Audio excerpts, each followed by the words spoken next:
คำนับหับตอนกองประชุมใหญ่ผู้แทนทั่วประเทศครั้งที่12ของพรรคประชาชนปฏิวัติลาวอย่างสุดใจ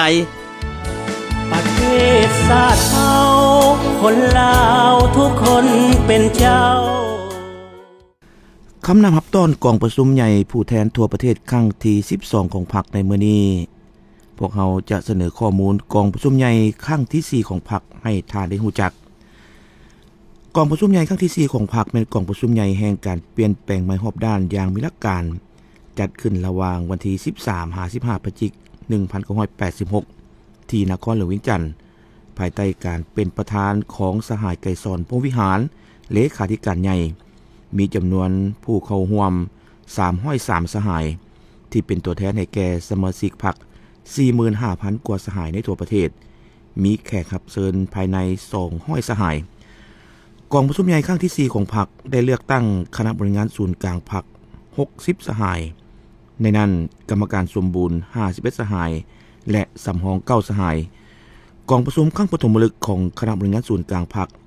ได้เลือกเอาสหายไกรสอนพงษ์วิหารเป็นเลขาธิการใหญ่คณะบริหารศูนย์กลางพรรคสมัยที่4เลือกตั้งกลุ่มการเมืองสมบูรณ์11สหายสำรอง2สหายและเลือกตั้งคณะเลขาธิการ9สหาย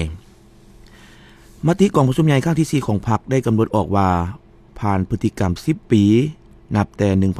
1975หา1985แห่งการปกปักรักษาและสร้างสาประเทศชาติกองประชุมใหญ่ถอดถอนได้5บทเรียนสำคัญคือ 1. เพิ่มทวีการนำพารอบด้านของพรรควางแนวทางออกอย่างทันการและบูรณะอย่างบ่หยุดยั้งพร้อมทั้งยึดมั่นการจัดตั้งปฏิบัติแนวทางให้ปรากฏผลเป็นจริง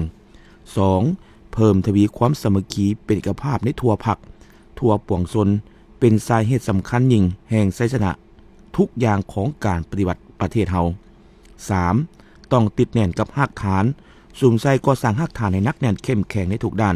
เพื่อปฏิบัติ2หน้าที่ยุทธศาสตร์เป็นอย่างดี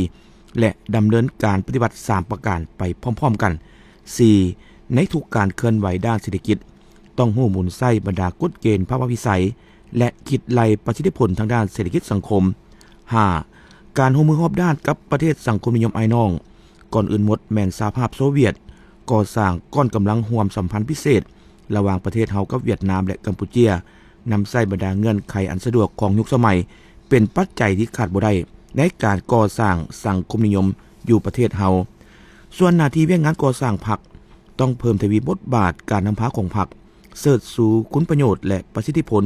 แห่งการนำพาและกำลังสู่รบของพรรคอยู่ในระยะใหม่ของการปฏิบัติบูรณะบรรดาองค์การจัดตั้งนำพาและคุ้มครองเสิร์ชสู่กำลังสู่รบของการจัดตั้งรากฐานดัดแปลงเวียกงานพนักงานเสริมขยายบทบาทนำหน้าเป็นแบบอย่างของสมาชิกพรรค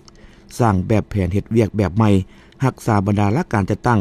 และดำเนินชีวิตอยู่ในพรรคอย่างเข้มงวดเพิ่มทวีเวียกงานแนวคิดและทฤษฎีอย่างแข็งแรง